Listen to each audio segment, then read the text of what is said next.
हमारा article Cauchy integral theorem है, लेकिन कॉशी इंटीग्रल थ्योरम से पहले हमें ग्रीन्स थ्योरम का थोड़ा सा कंसेप्ट होना चाहिए। Green's theorem in a plane क्या है, लेकिन इससे पहले आपने दो काम किए हैं। आपने स्टोक्स थ्योरम और डाइवर्जेंस या गॉस डाइवर्जेंस थ्योरम पढ़ा है। अगर ये दो चीज़ें पढ़ी तो इसके लिए हो सकता है अगर आपने अंडरस्टैंडिंग करने की कोशिश की हो तो ग्रीन्स थ्योरम पढ़ने की ज़रूरत पड़ी हो। अगर डायरेक्ट कॉपी पेस्ट किया तो फिर आपने नहीं पढ़ा होगा। मेरा पर्पज़ ये था कि आप इन चीज़ों को अंडरस्टैंड करें। मुझे नहीं मालूम कि आपने अंडरस्टैंड किया या जस्ट असाइनमेंट तैयार की। बहरहाल याद रखना है कि ग्रीन्स थ्योरम जो है वो स्पेशल केस है स्टोक्स थ्योरम का, और ये ग्रीन थ्योरम जब हम यहाँ यूज़ करेंगे वो Green theorem in the plane है। और इसी तरह गॉस डाइवर्जेंस थ्योरम जो है वो जनरलाइजेशन ऑफ ग्रीन्स थ्योरम है। तो गॉस डाइवर्जेंस थ्योरम से पहले भी ग्रीन्स थ्योरम अंडरस्टैंड करने की ज़रूरत थी आपको। बहरहाल हमें जो इस चीज़ की ज़रूरत है उसको मैं यहाँ डिस्कस करते हुए चलूँगा कि अगर हम ये दरअसल क्या करता है, लाइन इंटीग्रल को डबल इंटीग्रल में कन्वर्ट कर देता है।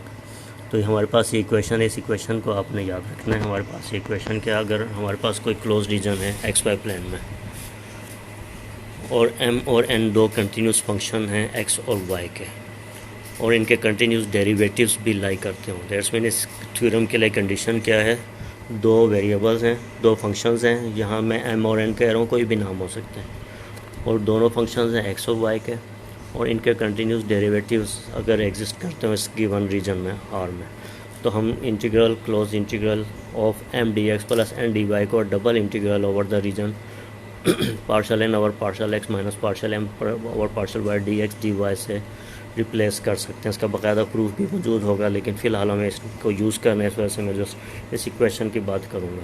इसको हम यूज़ करते हुए आगे चलेंगे। अब जी, कॉशी इंटीग्रल थ्योरम, हमारे पास f कोई फंक्शन है u प्लस आयोटा v के इक्वल, और वो एनालिटिक फंक्शन है और उसके कंटिन्यूस डेरिवेटिव भी लाई करता है। तो उस सूरत में थ्योरम की स्टेटमेंट है, थ्योरम क्या कहता है कि integral of F G D G equal होगा किसके, ज़ीरो के। अब इस चीज़ को हम प्रूव करना चाहते हैं, तो सबसे पहले फंक्शन लिखते हैं u प्लस आयोटा v के फॉर्म में। अगर F G you plus iota v है और जी एक्स प्लस आयोटा y है, अब मैं u के साथ एक्स वाई नहीं बोल रहा हूँ, अंडरस्टूड है u एक्स वाई मतलब u is a function of x and y, v is a function of x and y, तो मैं just u plus iota v के फॉर्म बोल रहा हूँ। साथ में मज़ीद ये एक्स वाई लिखने की भी ज़रूरत कोई ख़ास नहीं होती। तो एफ जी डी जी क्या होगा, एफ जी की जगह एफ जी की वैल्यू और डी जी की जगह डी जी की वैल्यू पुट कर सकते हैं। जी अगर एक्स प्लस आयोटा वाई है तो डी जी क्या हो जाएगा, D X plus iota D Y.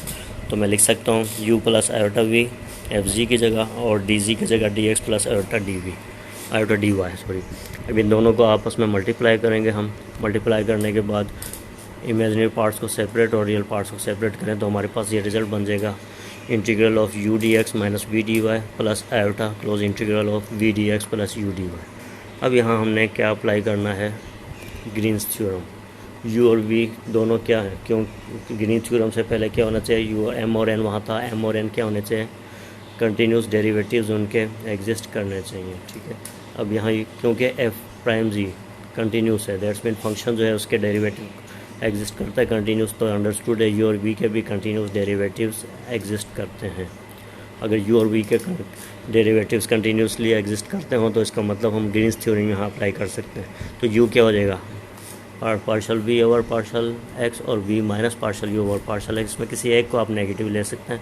बेशक यू को नेगेटिव में ले लें या वी को नेगेटिव में ले लें, क्योंकि दोनों में से एक का डेरिवेटिव नेगेटिव और दूसरे का पॉजिटिव होगा। तो मैं u equal to minus partial v over partial x use कर रहा हूँ और v equal to partial u over partial x. तो u की जगह मैंने माइनस वी एक्स लिख दिया, partial v over partial x को वी एक्स लिख सकते हैं, और v की जगह यू वाई लिख दिया। सिमिलरली राइट साइड पे भी v की जगह यू एक्स और u की जगह माइनस वी वाई मैंने लिख दिया। That's mean in imaginary part में v यू एक्स से और u वी वाई से, और रियल पार्ट में u माइनस वी एक्स और v minus v u y से रिप्लेस हो गया। तो हमारे पास क्या बन गया, double integral of minus v x minus u y d x d Y plus iota double integral of u x minus v y d x d Y. अब इनमें क्या रिलेशन है, ये आप पीछे पढ़ चुके हैं कॉशी रेमन रिलेशंस में। यू एक्स वी वाई के इक्वल है और u y minus v x, ये तमाम वैल्यूज़ इसमें पुट कर दिए अब इंटीग्रल में। तो हमारे पास रिजल्ट आ गया minus v x plus v x d x d Y plus iota integral of v y minus v y d x d Y. तो दोनों टर्म्स कैंसिल आउट हो गई, तो रिज़ल्ट हमारे पास ज़ीरो आ गया, और यही हम प्रूफ करना चाहते थे। नेक्स्ट आपका होमवर्क है, कि गॉर्जेट ने भी यही चीज़ किसी और कॉम्प्लिकेटेड मेथड से प्रूव की, तो ये चीज़ आपने ट्राई करनी है सॉल्व प्रूव करने की, या गॉर्जेट मेथड को अंडरस्टैंड करके उसको सॉल्व करने की कोशिश करनी है। Consequences of Cauchy's theorem. First consequence, path independence. अगर हमारे पास कोई फंक्शन है, एनालिटिक है, सिंपली कनेक्टेड डोमेन में, तो अगर हम कोई भी पाथ चूज़ करते हुए इंटीग्रल फाइंड आउट करें इस फंक्शन का, तो वो रिज़ल्ट पे इफ़ेक्ट नहीं करेगा, रिज़ल्ट इंडिपेंडेंट होगा। ये चीज़ हम प्रूव करना चाहते हैं। तो इसके लिए ये डायग्राम हम सामने रखते चलते हैं। इसमें Z1 Z2 को ऐसे दो पॉइंट्स हमने चूज़ कर लिया इस क्लोज्ड कंटूर पे। तो एक Z1 से Z2 तक पहुंचने के लिए पाथ C1 है और दूसरा पाथ C2 है।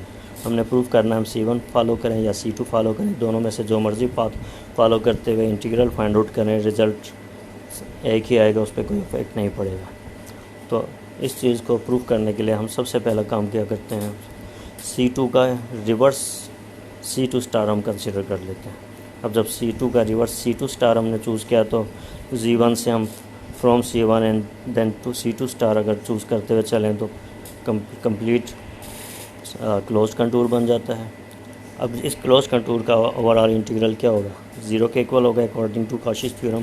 तो मैं कह सकता हूँ integral of the function over C1 plus integral of the function over C2 star is equal to 0 according to Cauchy's theorem. तो फर्स्ट इंटीग्रल में हमने यही लिखा है, integral of FG dz over C1 plus integral of FG dz over C2 star equal to 0। तो second term को right पे ले जाना है, नेगेटिव होगी तो क्या बन गया, negative C2 star integral FG dz over C2 star. तो अगर मैं C2 स्टार का रिवर्स इंटीग्रल लूँ, दैट्स में लिमिट जब हम रिवर्स करते हैं तो क्या होता है, नेगेटिव अपीयर होता है। तो C2 स्टार का रिवर्स क्या है डायग्राम में, आप जैसे चेक करें फिगर 1 में C2 जो है C2 स्टार का रिवर्स है।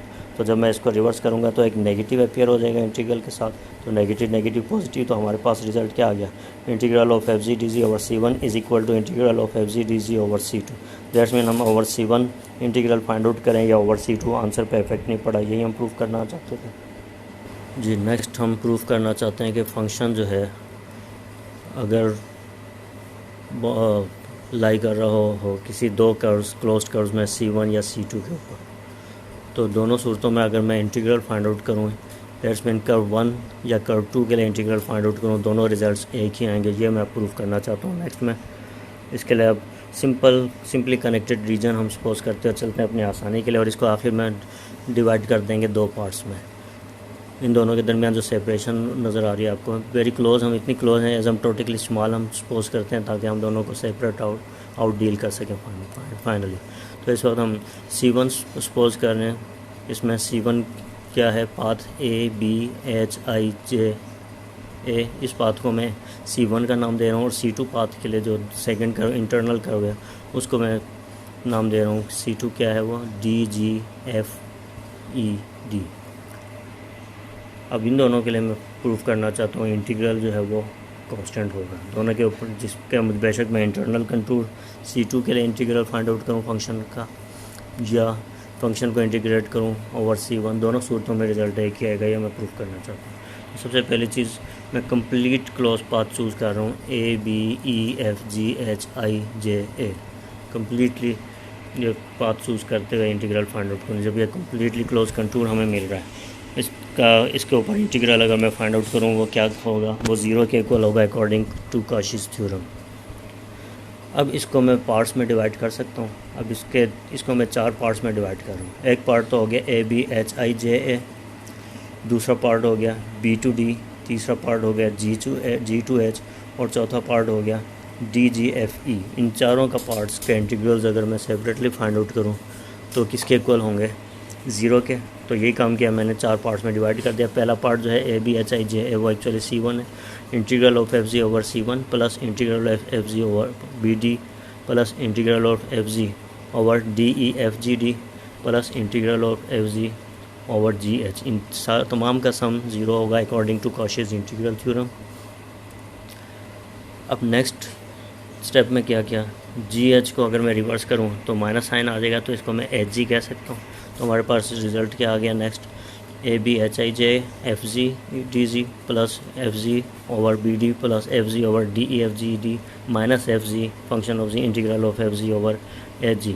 तमाम का रिज़ल्ट क्या है, इक्वल टू 0।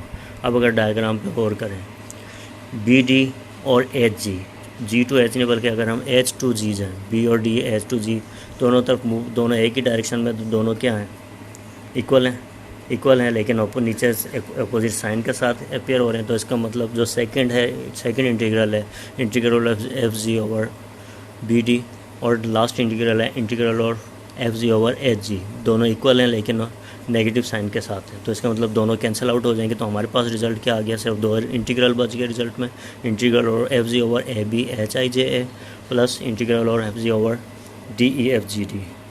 अब इस सेकंड टर्म को उठा के अगर राइट पे ले जाऊँ नेगेटिव हो जाएगी, तो ये हो जाएगी ए बी इंटीग्रल और F ji over A B H I G A equal to integral of F G over D E F G D, लेकिन ये नेगेटिव साइन के साथ है। अगर मैं इसका रोटेशन रिवर्स कर दूँ, लिमिट्स रिवर्स कर दूँ, तो ये नेगेटिव पॉजिटिव से रिप्लेस हो जाएगा। तो D E F G D reverse करके क्या हो जाएगा, D G F E D. तो D G F E D, तो ये दोनों इक्वल हो गए, इंटीग्रल और F ji over A B H I J A equal to integral of F G over D G F E D. अब अगर diagram पे गौर करें, डायग्राम क्या कहती है, ए बी एच आई जे ए, ये C1 को शो कर रहे हैं। दोनों ही जो हैं कर्व्स दोनों को मैं एंटी क्लॉकवाइज चूज़ करते हुए चल रहा हूँ।